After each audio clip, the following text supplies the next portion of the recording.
Hello everyone, welcome back to agricultural sciences. Myself Alok Dwivedi. तो guys, यहाँ पर हम लोग डिस्कस कर रहे हैं फंडामेंटल्स ऑफ एग्रीकल्चर वॉल्यूम 1 की बुक। यहाँ पर हम लोगों ने डिस्कस कर लिए थे अब तक 8 चैप्टर्स। 8 चैप्टर्स हम लोगों ने यहाँ पर डिस्कस कर लिए हैं, जिसमें कि पहला चैप्टर आप था history of agriculture, cropping system and pattern, second sanitation and allopathy and crop ecology, dryland agriculture, erosion and soil conservation, classification of crops, crop production. And ये आपका 9th चैप्टर है, जिसको आज हम लोग डिस्कस करेंगे। इसके कुछ टॉपिक्स इंपॉर्टेंट, मैं देखिए आपको पूरा एक चैप्टर एकदम पूरा इकट्ठा नहीं समझाता हूँ।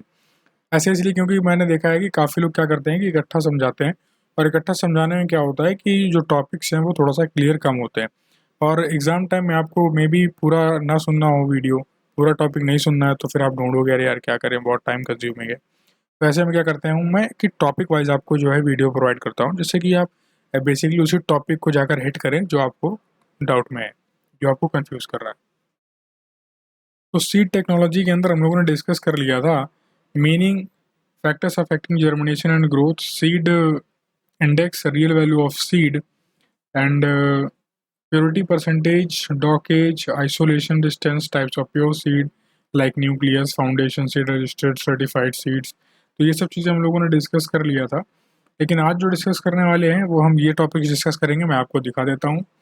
ये देखिए, how to measure the seed moisture, then what is seed dormancy, how to break the dormancy, chemicals to break dormancy, inorganic chemicals as well as organic chemicals to break the seed dormancy. So ये आज आपके topic होंगे जिनको आज हम यहाँ पर discuss करेंगे। चलिए, सबसे पहला हम लोग टॉपिक डिस्कस करते हैं बिना वक्त गंवाए। सबसे पहले पढ़ते हैं कि how to measure the seed dormancy, how to measure the seed moisture. Sorry, dormancy निकल गया।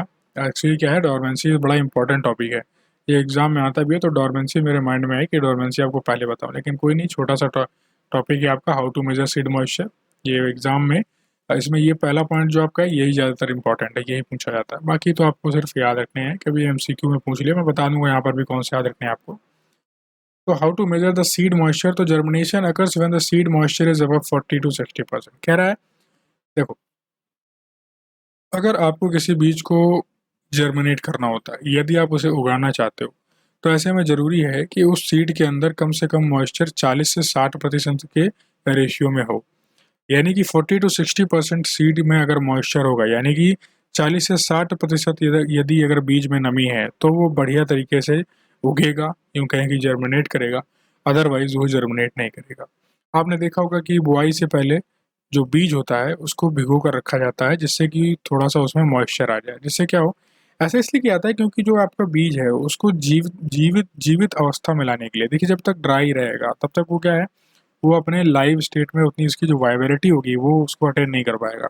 लेकिन जैसे आप उसको मॉइस्चर प्रोवाइड करते हो, वो अपने जो जीवन की ये जो यूँ कहें कि लेवल होता है, जो लाइफ का जो लेवल होता है, वाइबिलिटी लेवल जो होता है सीड का, वो इंक्रीज हो जाता है। तो इसलिए हम उसको क्या करते हैं कि मॉइस्चर प्रोवाइड करते हैं नियर अबाउट 40 to 60%। ये पॉइंट आपका इंपॉर्टेंट है, इसको याद रखिएगा, ठीक।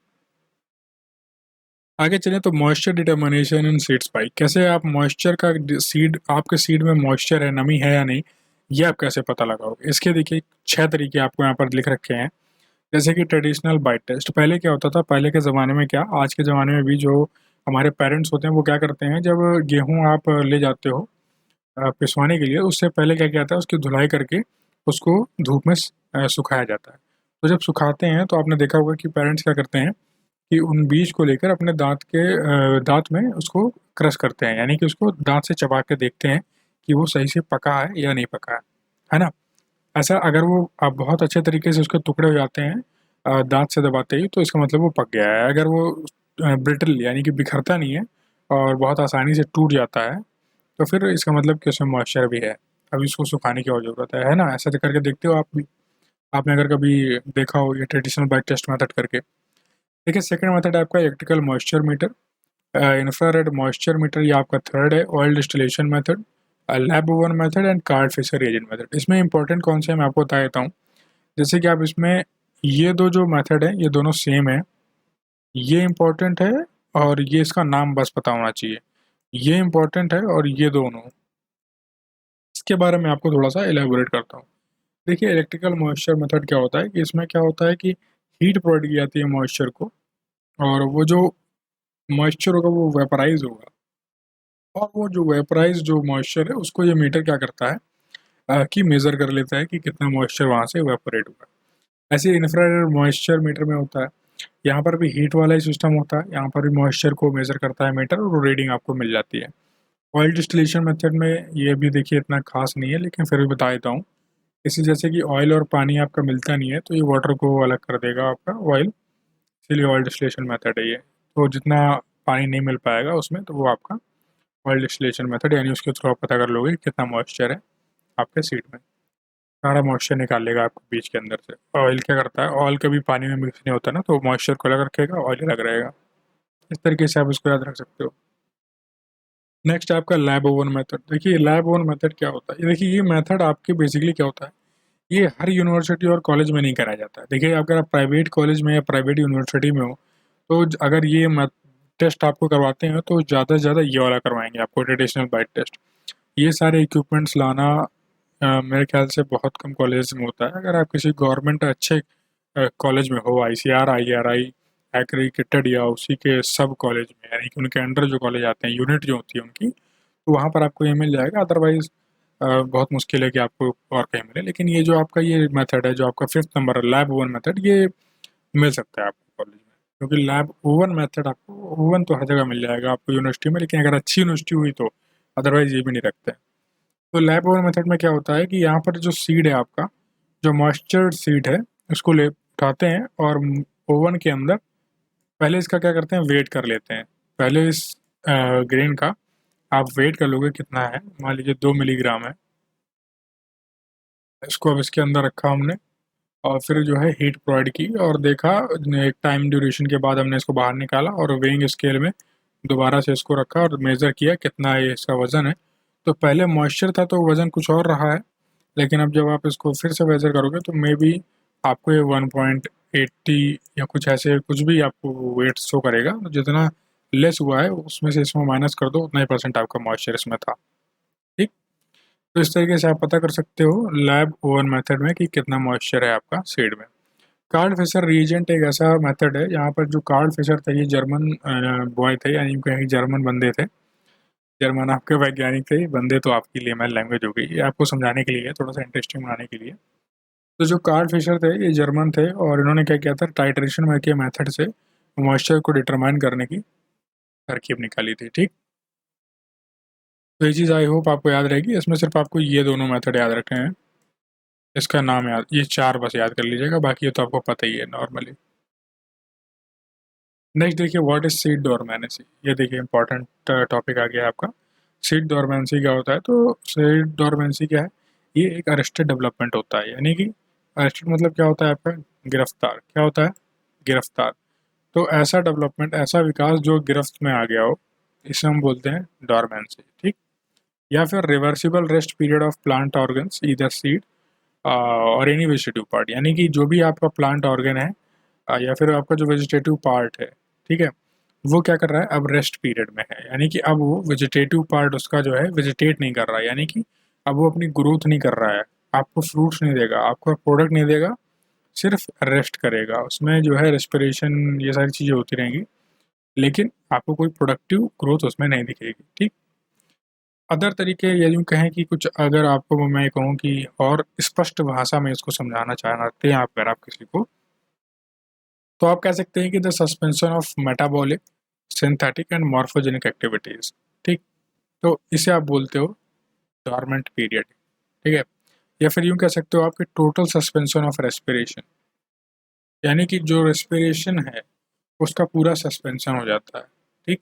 यानी उस समय प्लांट कुछ भी नहीं करता, उसकी सारी ग्रोथ की एक्टिविटी रुक जाती है। ठीक है। सिर्फ और सिर्फ लाइव रहता है। ठीक। इसके अलावा और कुछ नहीं होता है उसमें, कोई भी प्रोडक्टिविटी आपको प्लांट के अंदर ना दिखे। जब ऐसे हम बोलते हैं आप कि सीड अब अपने या प्लांट अपने डॉर्मेंट स्टेज में चला गया। ठीक है। आई होप आपको ये चीज़ क्लियर है। देखो सीड डॉर्मेंसी में एक चीज़ आपको क्लियर होनी चाहिए कि सस्पेंशन ऑफ रेस्पिरेशन और the suspension of metabolic synthetic and morphogenic activities का मतलब ये है कि प्लांट जब अपने डॉर्मेंट स्टेज में जाता है ना, तो जो आपको फ्रूट या जो आप प्रोडक्ट आपको जो मिलना होता है वो नहीं मिलता है। लेकिन ऐसा तो है नहीं कि अगर यूं कहें कि प्लांट डाई कर जाएगा अगर डॉर्मेंट स्टेज में है, तो ऐसा नहीं होता है। वो क्या करता है, अपनी लाइफ को कंटिन्यू करता है बट आपको प्रोडक्टिविटी नहीं देता है। यानी कि अगर फ्लावर आते हैं उस प्लांट में तो फ्लावर आना बंद हो जाएंगे, कोई आपको फल मिलता है तो फल मिलना बंद हो जाएगा, ये चीज़ है। ठीक है। अब डोरमेंसी क्यों होती है, तो ड्यू टू द लैक और इनएक्टिविटी ऑफ हाइड्रोलिटिक एंजाइम। अगर हाइड्रोलिटिक एंजाइम का लैक है यानी कि कमी है, या फिर इसका ये काम करना बंद कर देता है, तो फिर सीड डोरमेंसी या डोरमेंसी आ जाती है। तो आई होप ये चीज़ आपको यहाँ पर क्लियर है, आपको कोई डाउट नहीं है आपको। नेक्स्ट चले, हाउ टू ब्रेक डोरमेंसी। अब डोरमेंसी को आप कैसे ब्रेक करोगे, तो कुछ फिजिकल ट्रीटमेंट होते हैं जिनके थ्रू आप सीड डोरमेंसी को ब्रेक कर सकते हो। जैसे कि heat treatment at 40 to 45 degree Celsius for the different duration. अगर आप अलग अलग समय पे यानी कुछ कुछ टाइम ड्यूरेशन दे के 40 से 45 डिग्री सेल्सियस पे अगर आप हीट ट्रीटमेंट करते हो किसी सीड का, तो वो अपनी डॉर्मेंट स्टेज को ब्रेक कर जाता है। Low temperature at 28 degree Celsius for 12 to 24 hours. यानी कि लो टेम्परेचर में अगर आप रखो, यानी कि 2 से 8 डिग्री सेल्सियस में 12 से 24 घंटे के समय के लिए अगर आप इसको रखते हो, ठीक है, लेकिन but the seeds should be pre soaked for 36 hours before they are given the low temperature treatment. यानी कि 36 घंटे पहले अगर आपने उसको प्री सोक्ड मॉइस्चर प्रोवाइड किया है, ठीक है, 36 आवर्स प्री सोक्ड होना चाहिए, मॉइस्चर उसको आप दिलाते रहिए, उसके बाद आप इसको लो टेम्परेचर पर रखिए, तब जो है ये आपका सीड डॉर्मेंसी को ब्रेक कर जाएगा। नेक्स्ट है alternate heating and cooling for several times. अगर आप ऑल्टरनेट हीटिंग यानी कि एक बार हीट करते हो एक बार कूलिंग प्रोवाइड करते हो, एक बार हीट करते हो एक बार कूलिंग प्रोवाइड करते हो, तब जो है क्या है, आपका डोरमेंट जो स्टेज है सीट का वो ब्रेक हो जाएगा।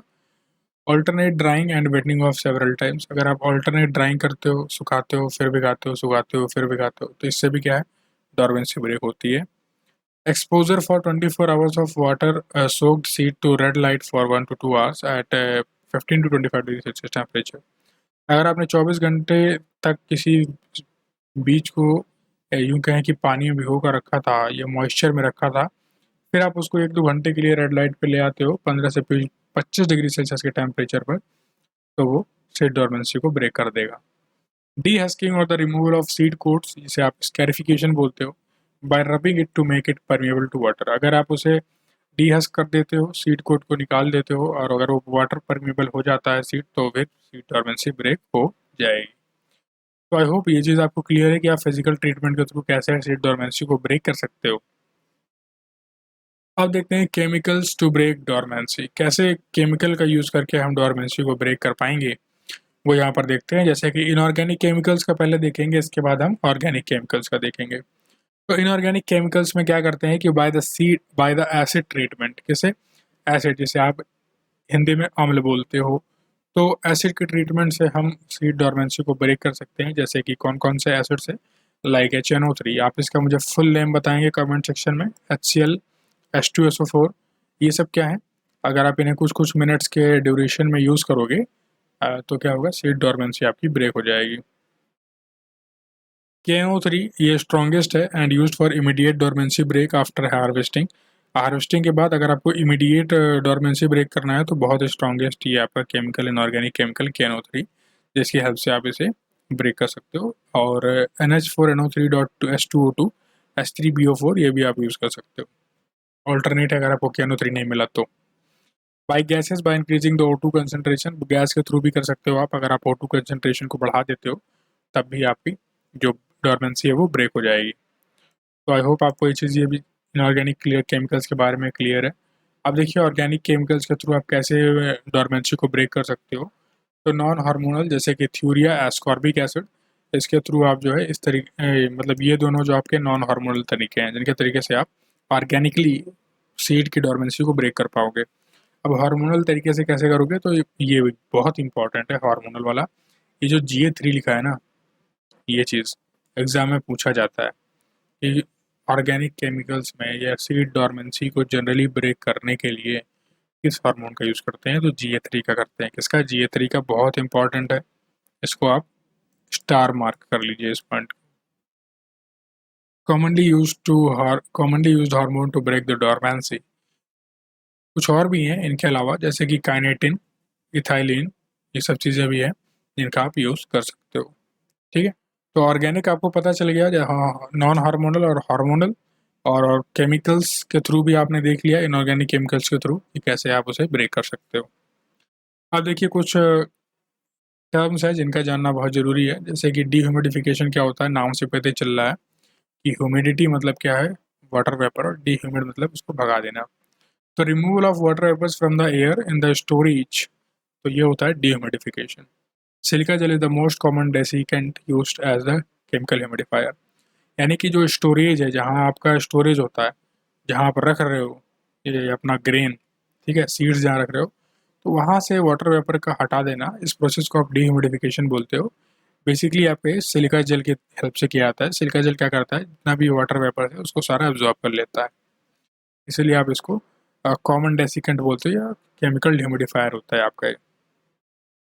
नेक्स्ट आपका टेम्परिंग, ये क्या होता है, the process of bringing grains और other products to a desired moisture और टेम्परेचर फॉर द प्रोसेसिंग, यानी किसी भी ग्रेन या किसी अदर प्रोडक्ट को एक डिजायर्ड मॉइस्चर में लाने के लिए, एक डिजायर्ड टेम्परेचर में लाने के लिए, एक डिजायर्ड मॉइस्चर में लाने, यानी कि एक सीड को प्रॉपर मॉइस्चर और प्रॉपर टेम्परेचर पर ले जाएं, जिससे कि वो प्रोसेसिंग के लिए बेस्ट बन जाए। इसी प्रोसेस को हम बोलते हैं टेम्परिंग। क्या बोलते हो, टेम्परिंग, यानी कि ऐसी प्रोसेस जहाँ पर ग्रेन को फिट बनाया जाए प्रोसेसिंग पर्पस के लिए, उसे आप टेम्परिंग बोलते हो।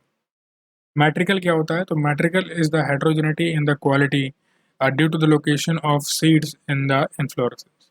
कह रहा है ये क्या होता है, ये इज द हेट्रोजेनिटी। हेट्रोजेनिटी मतलब क्या होता है, डिफरेंस।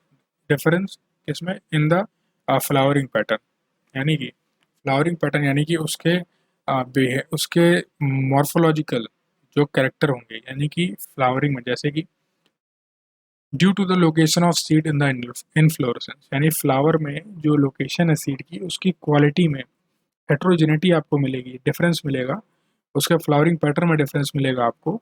तो इस तरीके के प्रोसेस को या फिनोमेना को आप मैट्रिकल बोलते हो। क्या बोलते हो, मैट्रिकल बोलते हो। यानी कि जब आपको फ्लावरिंग पैटर्न में डिफरेंस मिलने लगे तो आप बोलोगे कि मैट्रिकल का जो फिनोमेना है वो अकर हो गया है। ठीक है, वही चीज़ लिखी है कि heterogeneity in the quality due to the location of seed in the inflorescence, यानी कि क्वालिटी में आपको डिफरेंस मिलेगा अगर जो सीड का जो लोकेशन है इन्फ्लोरेसेंस में वो अगर वेरिएट कर जाता है तो। ठीक है, आई होप ये चीज़ आपको क्लियर है।